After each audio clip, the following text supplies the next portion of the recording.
നമ്മൾ ഇന്നലെ ചിന്തിച്ച് നിർത്തിയത് പലപ്പോഴും പെയ്ത മഴ കുടിച്ചിട്ട് ഭൂമി കൃഷി ചെയ്യുന്നതിന് ഉപയുക്തമായ സസ്യാദികളെ മുളപ്പിക്കുന്നുവെങ്കിൽ അനുഗ്രഹം പ്രാപിക്കുന്നു. മുള്ളും ഞെരിഞ്ഞിലും മുളപ്പിക്കുന്നുവെങ്കിലോ അത് ശാപത്തിനടുത്താണ്, ചുട്ടുകളയത്രേ അതിന്റെ അവസാനം എന്ന് നമ്മൾ ചിന്തിക്കുകയുണ്ടായി. അങ്ങനെ ശാപത്തിനടുത്തും ചുട്ടുകളയുമാണ് അതിന്റെ അവസാനം എന്ന് വരാനുള്ള ഒരു കാരണം അതിന് മോളിൽ പറഞ്ഞിട്ടുണ്ട്. ഒരിക്കൽ പ്രകാശനം ലഭിച്ച ശേഷം സ്വർഗീയ ദാനം ആസ്വദിക്കുകയും ദൈവത്തിന്റെ പരിശുദ്ധാത്മാവിനെ പ്രാപിക്കുകയും വരുവാനുള്ള ലോകത്തിന്റെ ശക്തി ആസ്വദിച്ച് അറിയുകയും ചെയ്തവർ പിന്മാറിപ്പോയാൽ തങ്ങൾക്ക് തന്നെ ദൈവപുത്രനെ ക്രൂശിക്കുന്നവരാണ്.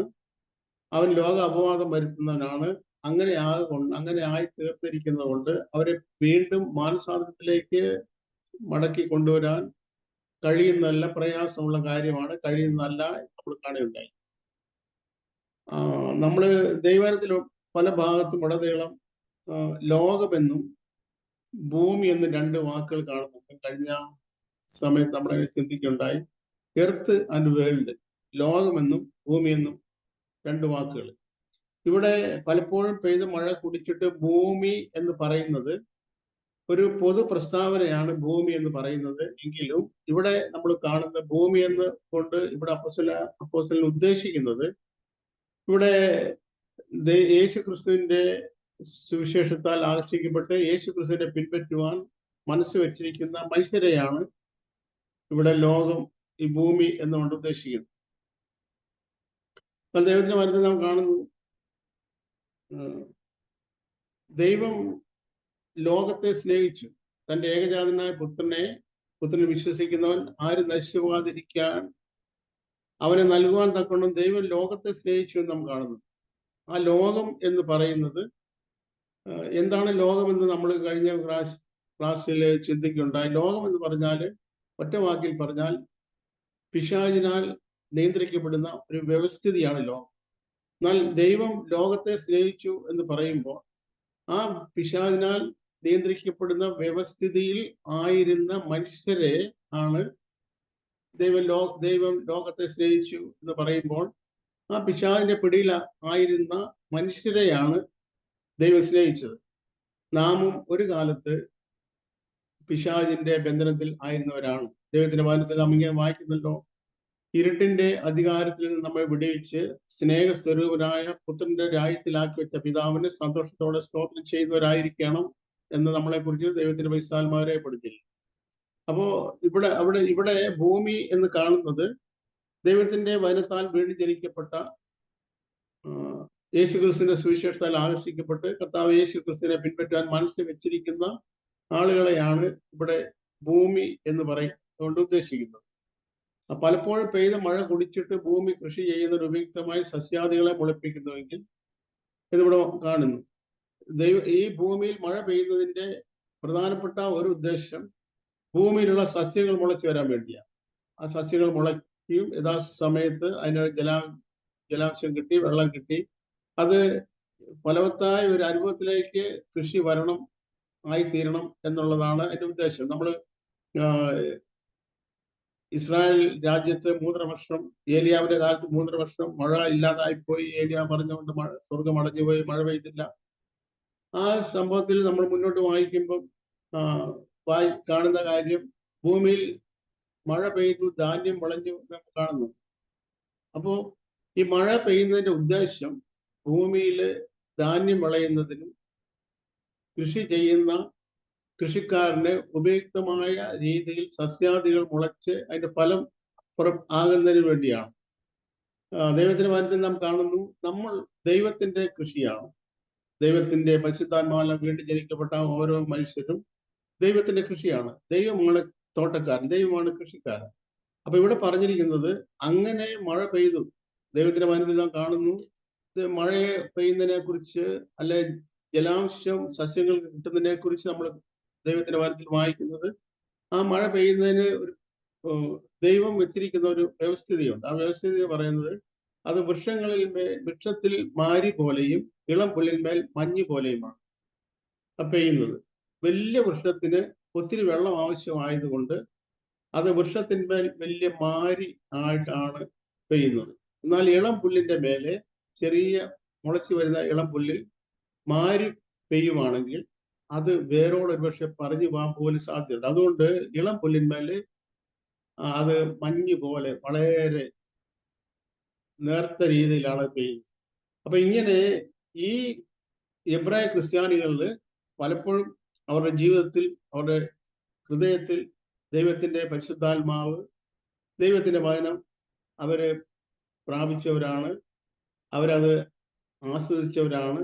പക്ഷെ അവര് പിന്നെയും അവര് തെറ്റിപ്പോയി പോയ അവസ്ഥയിൽ ആണ് എങ്കിൽ ഓൾമോസ്റ്റ് ഏകദേശം അവർ അങ്ങനത്തെ അവസ്ഥയിൽ ആയി പോയിരിക്കുന്നു. എന്നാൽ അങ്ങനെയുള്ളവരെ പിന്നെയും മാനസാന്തരത്തിലേക്ക് മടക്കുവാൻ കഴിവുള്ളതല്ല എന്ന് അപ്പോസ്തലനായ പൗലോസ് പറഞ്ഞു. അതിനുശേഷം എഴുതിയിരിക്കുന്നത് 6-ാം അധ്യായത്തില്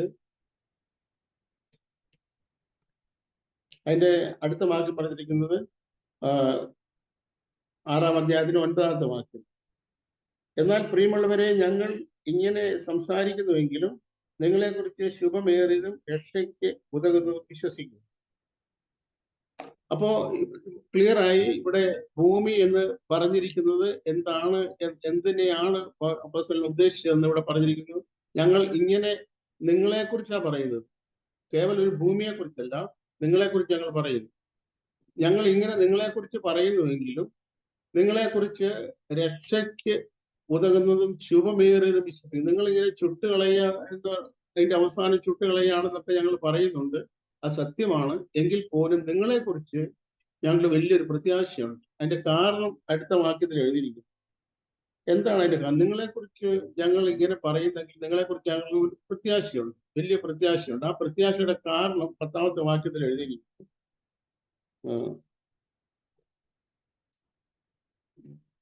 ദൈവം നിങ്ങളുടെ പ്രവൃത്തിയും വിശുദ്ധന്മാരെ ശുശ്രൂഷിക്കുന്നതിനാലും തന്റെ നാമത്തോട് കാണിച്ച സ്നേഹവും മറന്നു കളയാൻ തക്ക അനീതിയുള്ളവനല്ല. അപ്പൊ ദൈവത്തിന്റെ നാമത്തെ ഇവര് ആഴമായി സ്നേഹിച്ചവരാണ്. ദൈവനാമത്തിന് വേണ്ടി നിലകൊണ്ട വിശുദ്ധന്മാരെ ശുശ്രൂഷിച്ചവരാണ്. ഒരിക്കൽ ശുശ്രൂഷിച്ചു എന്ന് മാത്രമല്ല ഇവിടെ എഴുതിയിരിക്കുന്നത്, വിശുദ്ധന്മാരെ ശുശ്രൂഷിച്ചതിനാലും ശുശ്രൂഷിക്കുന്നതിനാലും still is going.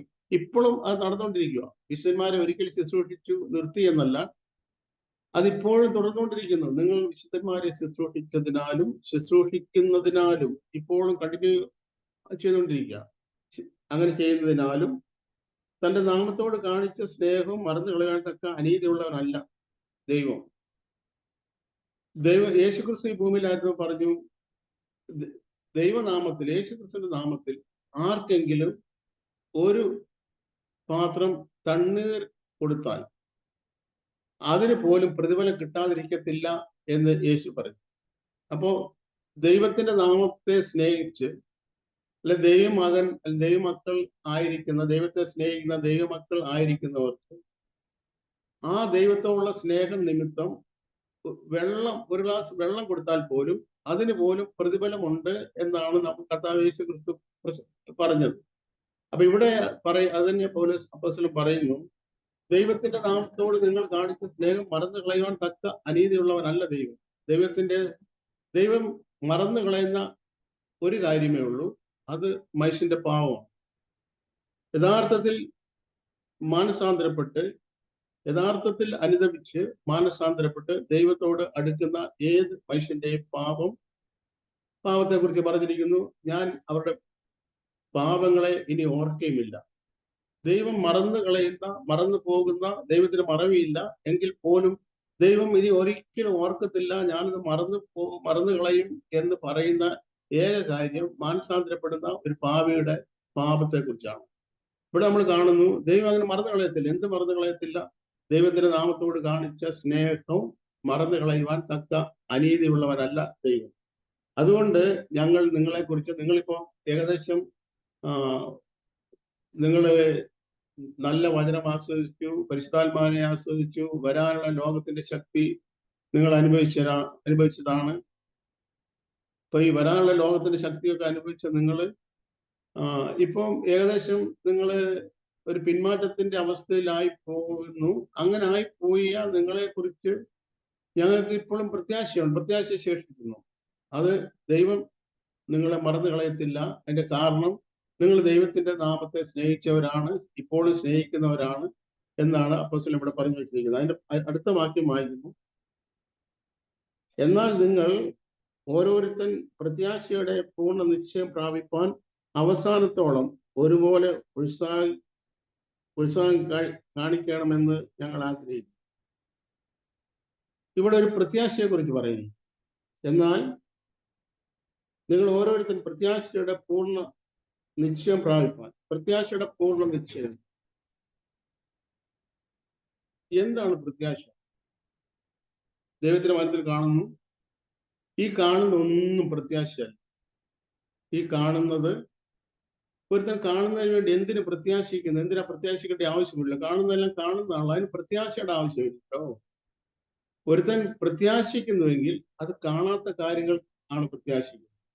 കാണാത്ത കാര്യങ്ങൾ എന്ന് പറഞ്ഞാൽ വിസിബിൾ ആയിട്ടുള്ള കാര്യം എന്നല്ല, ഈ സൃഷ്ടിയിൽ ഉൾപ്പെടാത്ത കാര്യങ്ങളാണ്. ഞാൻ പറഞ്ഞതിന്റെ താല്പര്യം, ഇപ്പം വായു നമ്മൾ കാണുന്നില്ല, നമ്മൾക്ക് നമ്മുടെ കണ്ണുകൊണ്ട് വായു നമുക്ക് കാണാൻ പറ്റത്തില്ല.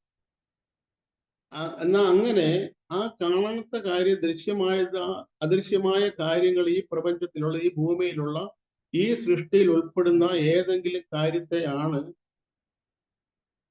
പ്രത്യാശ എന്നുകൊണ്ട് ഉദ്ദേശിക്കുന്നത്. ആ കാര്യത്തെ അല്ല, നേരെ മറിച്ച് ഈ സൃഷ്ടിയിൽ ഉൾപ്പെടാത്ത കാര്യമാണ് പ്രത്യാശ എന്ന് പറയുന്നത്. അത് യഥാർത്ഥത്തിൽ നിത്യജീവനാണ് ആ പ്രത്യാശ എന്ന് ഉദ്ദേശിക്കുന്നത്. പ്രത്യാശ കൊണ്ട് ഉദ്ദേശിക്കുന്നത് നിത്യജീവന്റെ പ്രത്യാശയാണ്. ആ പ്രത്യാശ ഇവിടെ പറയുന്നു.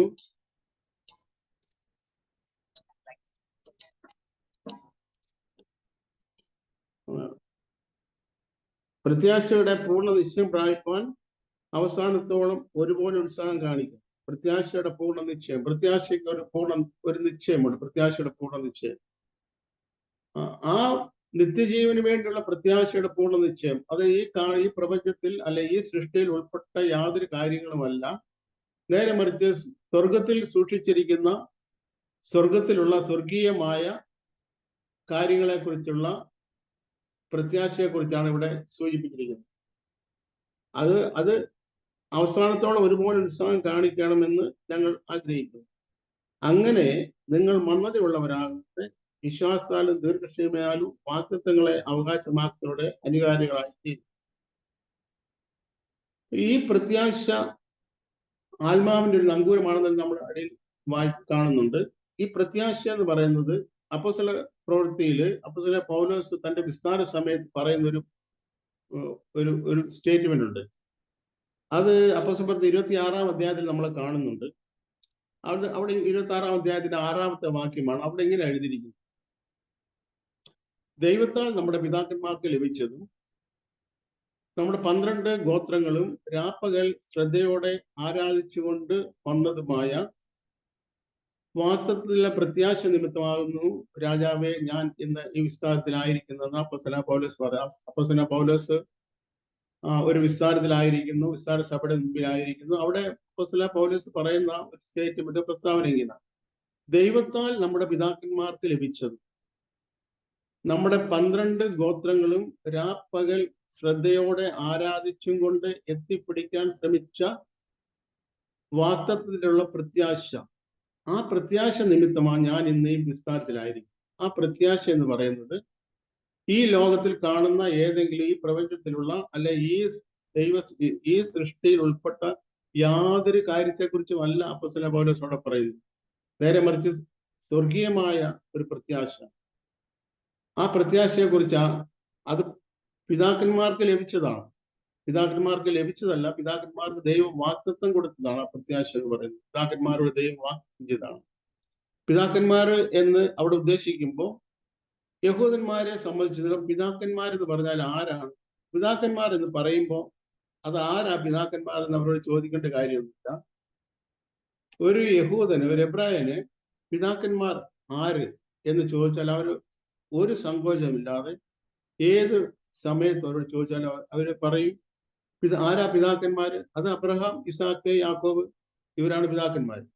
അപ്പൊ ഈ അബ്രഹാമിനും ഇസാക്കിനും യാക്കോബിനും നമ്മുടെ അപ്പോസ്തലൻ പൗലോസ് ഇവിടെ പറയുന്നത് ദൈവത്താൽ നമ്മുടെ പിതാക്കന്മാർക്ക് ലഭിച്ചത്, ദൈവത്താൽ അബ്രഹാമിനും ഇസാക്കിനും യാക്കോബിനും ഒക്കെ ലഭിച്ച ഒരു വാഗ്ദത്തമുണ്ട്. ആ വാഗ്ദത്തത്തിലുള്ള പ്രത്യാശ നിമിത്തമാണ് താൻ ഇസ്രായേലിലായിരുന്നത്. ആ വാഗ്ദത്തം എന്തായിരുന്നു? ആ വാഗ്ദത്തം അബ്രഹാമിനും ഇസാക്കിനും യാക്കോബിനും ദൈവം കൊടുത്ത വാഗ്ദത്തം, നിന്റെ സന്തതി, അബ്രഹാമിനോട് പറഞ്ഞു നിന്റെ സന്തതി വണ്ണമാകും. അത് മാത്രമല്ല, ഈ ദേശം മുഴുവനും ഞാൻ നിനക്കും നിന്റെ സന്തതിക്കും ശാശ്വത അവകാശമായി തരും. കനാൻ ദേശം ഒരു അതിര് പറഞ്ഞു കൊടുത്തു. ആ അതിരിന്റെ ഉള്ളിലുള്ള ദേശം മുഴുവൻ ഞാൻ നിനക്കും നിന്റെ സന്തതിക്കും ശാശ്വത അവകാശമായി തരും. അത് അബ്രഹാമിനോടും പറഞ്ഞു, ഇസാക്കിനോടും പറഞ്ഞു, യാക്കോബിനോടും. അപ്പൊ ദൈവത്താൽ പിതാക്കന്മാർക്ക് ലഭിച്ച ഒരു വാഗ്ദത്തമുണ്ട്. ആ വാഗ്ദത്തം കനാൻ ആയിരുന്നു. കനാൻ ആ വാഗ്ദത്തത്തിന് വേണ്ടിയുള്ള പ്രത്യാശയാണ്. ആ വാഗ്ദത്തിന് വേണ്ടി ഒരു പ്രത്യാശ അപ്പോസ്തലൻ പൗലോസിനുണ്ട്. ആ പ്രത്യാശ നിമിത്തമാണ് താൻ ഇന്ന് വിസ്താരത്തിലായിരിക്കുന്ന അവിടെ പറഞ്ഞത്. ഇവിടെ നമ്മൾ വായിച്ചു, ഇവിടെ കണ്ടത് പ്രത്യാശയുടെ പൂർണ്ണ നിശ്ചയം പ്രാപിപ്പാൻ.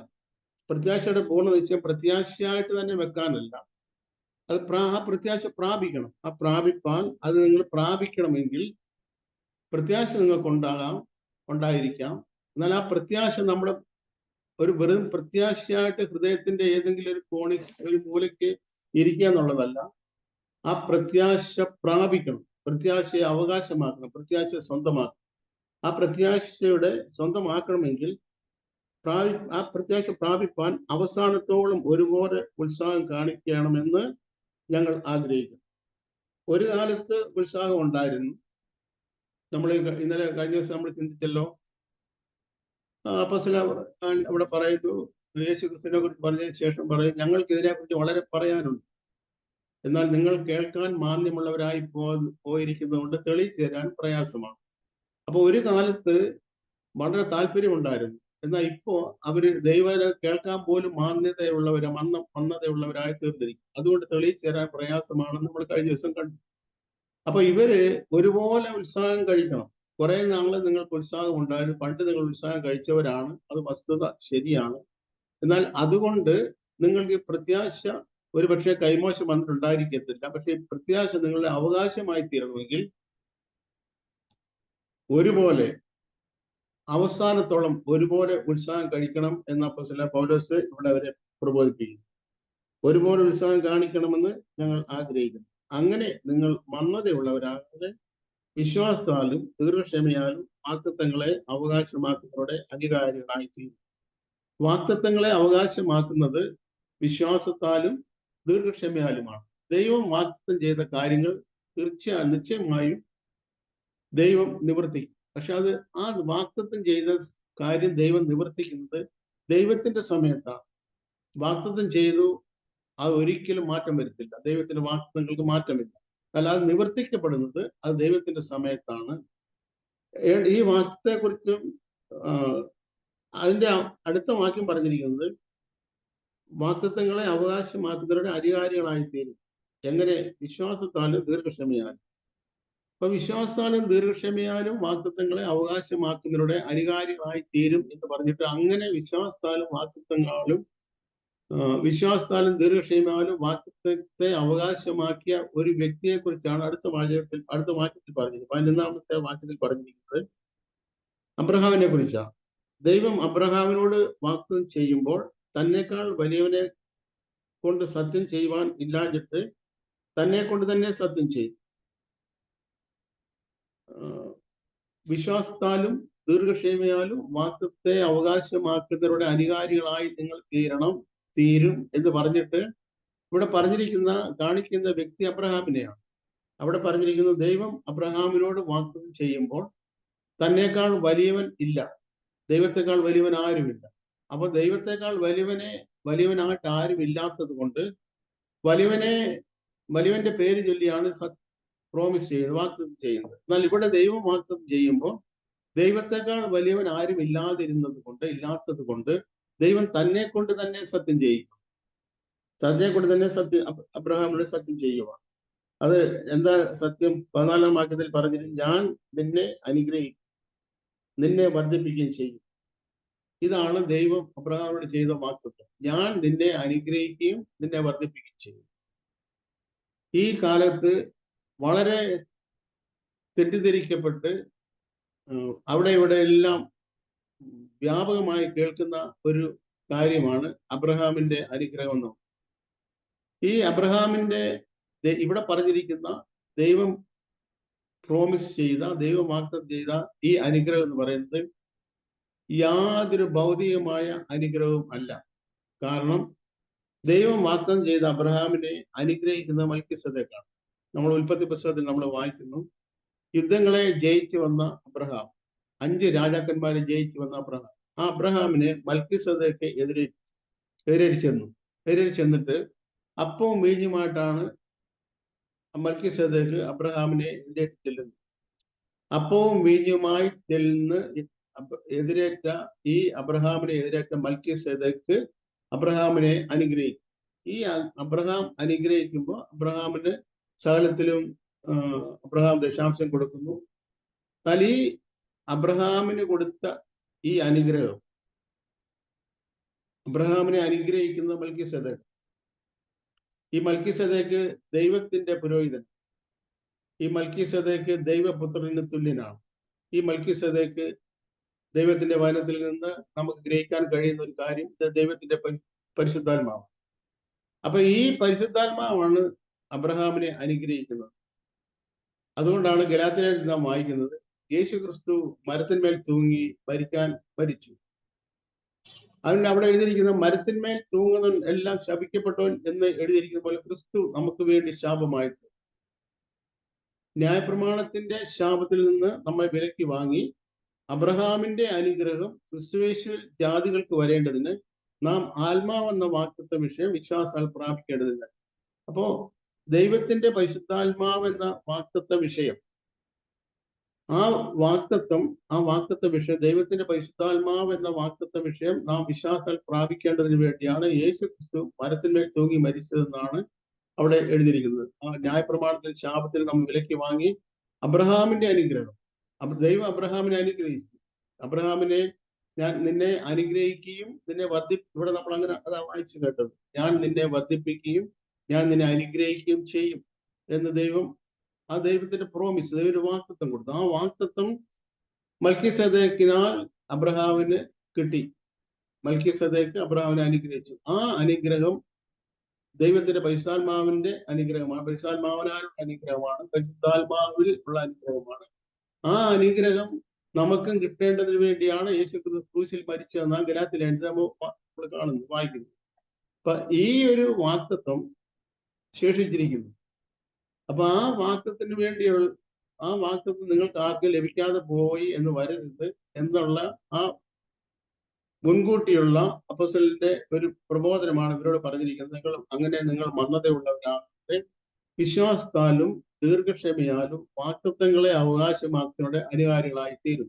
എന്നിട്ട് അബ്രഹാമിനെ എടുത്തു കാണിച്ചിട്ട് പറയുന്നു, ദൈവം അബ്രഹാമിനോട് വാഗ്ദത്തം ചെയ്തപ്പോ തന്നെക്കാൾ വലിയവനെ കൊണ്ട് വാഗ്ദത്തം ചെയ്യാനില്ലായിരുന്നുകൊണ്ട്, അല്ലെ തന്നെക്കാൾ വലിയവനെ കൊണ്ട് സത്യം ചെയ്യാനില്ലായിരുന്നുകൊണ്ട് തന്നെ കൊണ്ട് തന്നെ സത്യം ചെയ്യും, ഞാൻ നിന്നെ വർദ്ധിപ്പിക്കുകയും ഞാൻ നിന്നെ അനുഗ്രഹിക്കുകയും ചെയ്യും. അതിന്റെ അടുത്ത വാക്യം നമ്മൾ വായിക്കുക, 15-ാമത്തെ വാക്യം നമുക്ക് കാണുന്നത്, അങ്ങനെ അവൻ ദീർഘക്ഷമയോടെ ഇരുന്നു വാഗ്ദത്ത വിഷയം പ്രാപിച്ചു. അങ്ങനെ അവൻ ദീർഘക്ഷമയോടെ ഇരുന്നു, അബ്രഹാം ദീർഘക്ഷമയോടെ ഇരുന്നു. വാഗ്ദത്തം പ്രാപിക്കണമെങ്കിൽ വിശ്വാസവും ദീർഘക്ഷമയും വേണം എന്നാണ് 14-ാമത്തെ വാക്യം നമ്മൾ കണ്ടത്. അപ്പോൾ അബ്രഹാമിനെ ദൃഷ്ടാന്തമായി കാണിച്ചുകൊണ്ട് ദൈവത്തിന്റെ പരിശുദ്ധാത്മാവ് നമ്മുടെ മുമ്പിൽ വരച്ചു കാണിക്കുന്നു. അങ്ങനെ വിശ്വാസത്താലും ദീർഘക്ഷമയാലും വാഗ്ദത്തത്തെ അവകാശമാക്കിയ ഒരുവനുണ്ട്, അബ്രഹാം. ആ അബ്രഹാം ദൈവ വാഗ്ദത്തത്തെ അവകാശമാക്കിയത് വിശ്വാസത്താലാണ്, മാത്രമല്ല ദീർഘക്ഷമയോടെ ഇരുന്നു. അബ്രഹാമിന് 75 വയസ്സ് പ്രായമുള്ളപ്പോഴാണ് സന്തതിയെക്കുറിച്ചുള്ള വാഗ്ദത്തം ലഭിക്കുന്നത്. അപ്പൊ അത് പക്ഷെങ്കിൽ നിവർത്തിക്കപ്പെട്ടത് 99 വയസ്സിന് ശേഷമാണ്. അപ്പൊ ഈ കാലമെല്ലാം അബ്രഹാം ദീർഘക്ഷമയോടെ ഇരുന്നു. നമ്മൾ റോമാലേഖനത്തിൽ വായിക്കുന്നത്, തൻ്റെ ശരീരത്തിന്റെ നിർജീവ അവസ്ഥ അബ്രഹാം മനസ്സിലാക്കി. സാറയുടെ ഗർഭപാത്രത്തിന്റെ നിർജീവാവസ്ഥയും അബ്രഹാം മനസ്സിലാക്കി. ഈ രണ്ട് അവസ്ഥയും അബ്രഹാം മനസ്സിലാക്കി. എന്നാലും മനുഷ്യന്റെ ചിന്താഗതി പ്രകാരം, അബ്രഹാമിന്റെ ചിന്താഗതി പ്രകാരം, അല്ലെ സാറയുടെ ചിന്താഗതി പ്രകാരം, ലോകത്തിന്റെ തത്വപ്രകാരം, ചിന്താഗതി പ്രകാരം ഒരു കാരണവശാലും ഒരു സന്തതി ഉണ്ടാകുവാനുള്ള ഒരു 0% സാധ്യത പോലും അവരുടെ ജീവിതത്തിലില്ല. അങ്ങനെ ഇല്ലാതിരിക്കെ അവർ ദൈവത്തിന്റെ വാഗ്ദത്തത്തെ വിശ്വസിച്ചു. അവർ ദൈവത്തിന്റെ വാഗ്ദത്തെ അവിശ്വസിക്കാതെ ദൈവത്തിന്റെ വാഗ്ദത്തെ വിശ്വസിച്ചു. വാഗ്ദത്തം ചെയ്തവൻ വിശ്വസ്തനെന്നെണ്ണി അത് നിവർത്തിപ്പാൻ ദൈവശക്തനെന്നെണ്ണി ദൈവത്തിന് മഹത്വം കൊടുത്തു. അതുകൊണ്ട് ദൈവം അത് സാധിപ്പിച്ചു. അപ്പൊ ആ ഒരു അബ്രഹാമിന്റെ ഈ ദീർഘക്ഷമയും ഈ വിശ്വാസവും ദൃഷ്ടാന്തമാക്കി ഈ എബ്രായ ക്രിസ്ത്യാനികളുടെ മുമ്പിൽ അപ്പോസ്തലൻ വെച്ചിട്ട് പറയുക, നിങ്ങളും ഇതുപോലെ തന്നെ ദീർഘക്ഷമയോടെ ഇരിക്കണം. വാഗ്ദത്തങ്ങളെ അവകാശമാക്കണമെങ്കിൽ രണ്ട് കണ്ടീഷൻ ഉണ്ട്. ഒന്ന്, നിങ്ങൾ വിശ്വാസം വിട്ടുകളയരുത്. വിശ്വാസത്തിന്റെ വാഗ്ദത്തം ലഭിച്ച അബ്രഹാമിന്റെ ജീവിതത്തിൽ പിന്നീട് സംഭവിച്ച എല്ലാ കാര്യങ്ങളും ഈ വാഗ്ദത്തം ലഭിച്ച കാര്യം എന്തോ 1% പോലും അത് കടക്കാൻ കഴിയാത്ത കാര്യമാണ് എന്നാണ് ഓരോ ദിവസം കഴിയും തോറും അബ്രഹാമിന്റെ ജീവിതം, ശരീരം പറഞ്ഞുകൊണ്ടിരുന്നത്. പ്രിയമുള്ളവരെ, നമ്മുടെ ജീവിതത്തിലും ദൈവം നമ്മളോട് പറഞ്ഞ വാഗ്ദത്തം, ദൈവത്തിന്റെ വാഗ്ദത്തം എന്ന് പറയുന്നത്, ദൈവം നമ്മളെ വിളിച്ച കാര്യത്തെ കുറിച്ച് പറയുന്നത്, അവന്റെ പുത്രന്റെ സ്വരൂപത്തോടെ അനുരൂപനാകാനാണ് ദൈവം നമ്മളെ വിളിച്ചിരിക്കുന്നത്. അല്ലാതെ അതിൽ കുറഞ്ഞ ഒരു കാര്യത്തിന് വേണ്ടിയല്ല. ഏറ്റവും ടോപ്പ് മോസ്റ്റ് ആയിട്ട് കാര്യം, ഏറ്റവും പ്രധാനപ്പെട്ട കാര്യം നമ്മുടെ കർത്താവ് യേശു ക്രിസ്തുവിനെ പോലെ ആയിത്തീരുക എന്നുള്ളതാണ്. നാം നമ്മുടെ ജീവിതത്തിലേക്ക് നോക്കിയിട്ട്, നമ്മുടെ അവസ്ഥയിലേക്ക് നോക്കിയിട്ട് ഒരിക്കലും അത് സാധ്യമാകാത്ത കാര്യമാണെന്ന് പറയുന്നവരാണ് മഹാഭൂരിപക്ഷം ദൈവമക്കളായി തീർന്നവർ പോലും അങ്ങനെ പറയുന്നവരാണ്. അത് യേശുവിനെ പോലെ ആയിത്തീരുക എന്നൊക്കെ പറയുന്നത് അത് പ്രയാസമുള്ള കാര്യമാണ്, സാധിക്കാത്ത കാര്യം. കാരണം യേശുവിന് അത് കഴിഞ്ഞു, പക്ഷെ എനിക്കത് കഴിയത്തില്ല എന്ന് പറയുന്ന ആളുകൾ നിരവധിയാണ്, ദൈവമക്കളായി തീർന്നവർ പോലും. എന്നാൽ ദൈവത്തിന്റെ വാഗ്ദത്തങ്ങൾ നമ്മുടെ ജീവിതത്തിൽ നിവർത്തിക്കപ്പെടുന്നത് അത് നമ്മുടെ കഴിവ് കൊണ്ടല്ല. ഒരു മനുഷ്യന്റെയും ഒരു കഴിവുകളും ദൈവം ആഗ്രഹിക്കുന്നില്ല, പ്രതീക്ഷിക്കുന്നു. ദൈവം ആഗ്രഹിക്കുന്നത് മനുഷ്യന്റെ ഭാഗത്ത് നിന്ന് ദൈവം ആഗ്രഹിക്കുന്നു അതിനുള്ള വിശ്വാസം, അതിനുള്ള സമർപ്പണം, അതിനുള്ള താല്പര്യം. അങ്ങനെ ആ താല്പര്യം നമുക്കുണ്ടെങ്കിൽ, ആ സമർപ്പണം നമുക്കുണ്ടെങ്കിൽ, ആ വിശ്വാസം നമുക്കുണ്ടെങ്കിൽ, ദൈവം പറഞ്ഞ കാര്യം തീർച്ചയായിട്ടും ദൈവം നിവർത്തിക്കും. ദൈവം പറഞ്ഞ കാര്യം നിവർത്തിക്കപ്പെടുന്നത് ദൈവം പറഞ്ഞു എന്നുള്ളത് മാത്രമാണ് അതിന്റെ കാരണമായിരിക്കുന്നത്. അതിന് മറ്റ് യാതൊരു കാരണങ്ങളുമില്ല.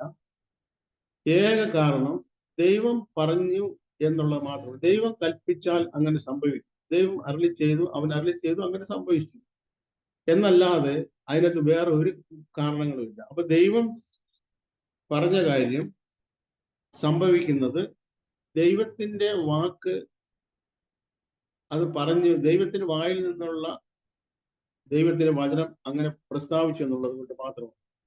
അപ്പൊ ഇവിടെ നമ്മൾ അബ്രഹാമിന്റെ കാര്യം പൗലോസ് അപ്പോസ്തലൻ ഇവിടെ പറഞ്ഞു. വിശ്വാസത്താലും ദീർഘക്ഷമയാലും അബ്രഹാം വാഗ്ദത്ത വിഷയം പ്രാപിച്ചു. സന്തതി ഇല്ലാതിരിക്കെ ഒരു സന്തതി ലഭിക്കുമെന്ന് പറഞ്ഞു, സന്തതി ഉണ്ടാവുമെന്ന് പറഞ്ഞു. അത് അബ്രഹാമിന്റെ ജീവിതത്തിൽ ദൈവം ചെയ്തു.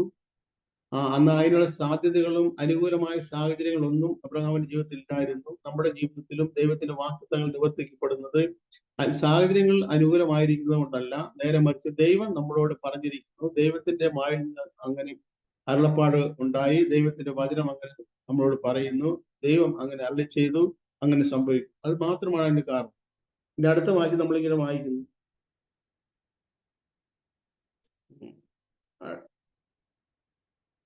തങ്ങളെക്കാൾ വലിയവനെ കൊണ്ടല്ലോ മനുഷ്യർ സത്യം ചെയ്യുന്നത്. ആണ് അവർ ഉറപ്പിനായി സകല വാദത്തിന്റെയും തീർച്ചയാകും. അതുകൊണ്ട് ദൈവം വാഗ്ദത്തത്തിന്റെ അവകാശികൾക്ക് തന്റെ ആലോചന മാറാത്തത് എന്ന് അധികം സ്പഷ്ടമായി കാണിപ്പാൻ ഇച്ഛിച്ചിട്ട് ഒരു ആണയാലും ഉറപ്പ് കൊടുത്തു. അടുത്ത 18ാമത്തെ വാക്യം. അങ്ങനെ നമ്മുടെ മുമ്പിൽ വെച്ചിട്ടുള്ള പ്രത്യാശ പിടിച്ചുകൊള്ളുവാൻ ശരണത്തിനായി ഓടി വന്ന നാം മാറിപ്പോകാത്തതും ദൈവത്തിന് ഭോഷ്ക് പറയാൻ കഴിയാത്തതുമായ രണ്ട് കാര്യങ്ങളാൽ ശക്തിയുള്ള പ്രബോധനം പ്രാപിപ്പാൻ ഇടവരുന്നു. ആ പ്രത്യാശ നമുക്ക് ആത്മാവിന്റെ നങ്കൂരം തന്നെ.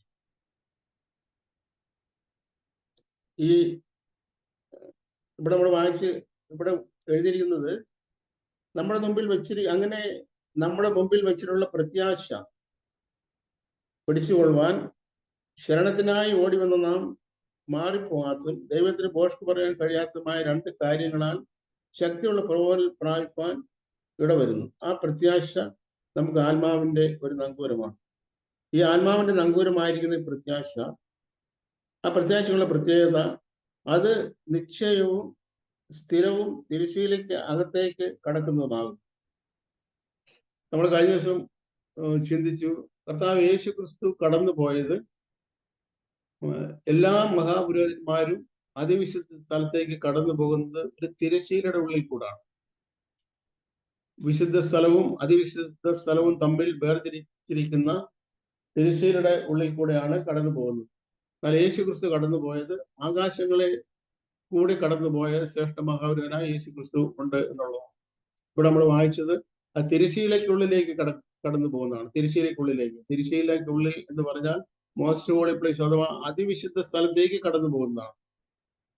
അപ്പോ ഇതിനെക്കുറിച്ച് നമുക്ക് ദൈവം അനുവദിച്ചാൽ അടുത്ത സമയത്ത് കൂടുതലും ചിന്തിക്കാം. ദൈവം നമ്മളെല്ലാവരെയും സഹായിക്കും, അനുഗ്രഹിച്ചിട്ട് ഈ വരങ്ങളാൽ ദൈവം നമ്മളെ സഹായിക്കട്ടെ.